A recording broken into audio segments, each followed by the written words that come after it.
진짜 쏴.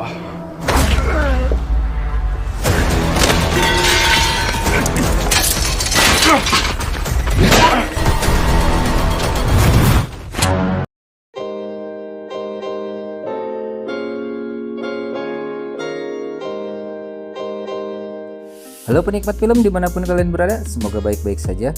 Masih bersama Gitkor di Alur Cerita Film.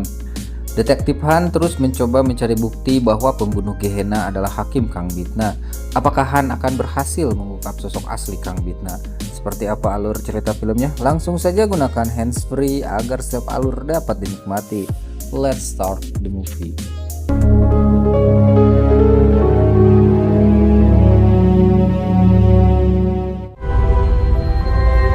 판사님, 판사님! Episode kelima ini dibuka dengan kembali sadarnya Kang Bitna dari pingsan saat bertemu Han Daun di villa. Dokter mengatakan tidak ada hal yang serius dari kondisinya saat ini. Kondisi fisik Kang Bitna terlalu normal untuk ukuran orang yang baru saja pingsan. Hal ini pun cukup mengherankan di mana sebelumnya ia pingsan ingat betul bagaimana jantungnya berdetak lebih kencang seolah ingin melompat keluar dari tubuhnya. Meskipun begitu, dokter menyimpulkan Kang Bitna hanya terlalu stres lalu mengizinkannya untuk pulang. Di perjalanan pulang, Kang Bitna kembali melakukan kebiasaannya yaitu membentuk kaleng kola yang selesai ia minum. Kebiasaan itu membuat Han Daun semakin curiga karena Han menemukan bekas kaleng kola yang berbentuk yang sama di tempat kejadian ketika ibu tiri Jiho meninggal.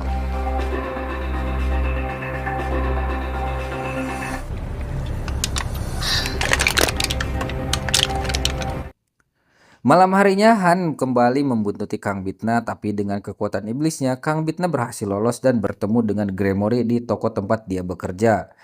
Gremory mengajak Kang Bitna untuk ikut dengannya ke pertemuan para iblis yang memburu salah satu iblis bernama Satan. Satan adalah bawahan Lucifer yang kabur dari neraka dengan membawa Kailum ke bumi.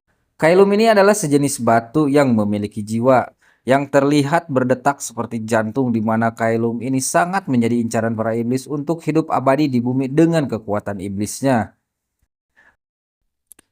Lanjut cerita, di pertemuan itu para iblis saling bertukar informasi untuk menemukan Satan. Karena bagi iblis manapun yang berhasil menemukan Satan dan Kailum kemudian menyerahkannya kepada Bael, maka akan diberikan imbalan yang besar dan tak perlu menderita di dunia. Keesokan paginya pertemuan para iblis pun tak luput dari pengawasan Han Daun yang sedang membuntuti Kang Bitna. Di pertemuan ini Han Daun menjadi satu-satunya manusia di antara para iblis yang sedang berkamuflase dalam tubuh manusia.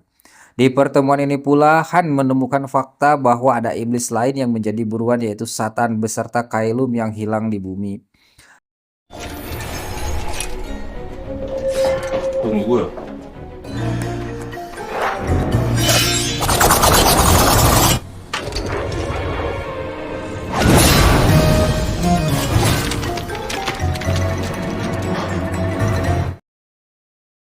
Pun terdengar seperti dongeng tapi Han mencoba mencerna dan memahami karena yang dia saksikan di ruangan itu pun sangat di luar nalar. Han kembali ke rekan timnya dan mencoba menjelaskan hasil penyelidikannya namun tak satu pun dari rekannya yang mempercayai ucapan Han. Scene berpindah di mana polisi mendapat laporan dari seorang ayah yang menemukan anggota keluarganya terbunuh di dalam rumah. Saat polisi mendatangi rumah tersebut, keanehan mulai terlihat. Dia adalah Yang Sengbin, sebut saja Sengbin. Ia adalah seorang kepala keluarga. Ia bernama Yang Sengbin yang telah mengakui kalau dia telah membunuh anggota keluarganya.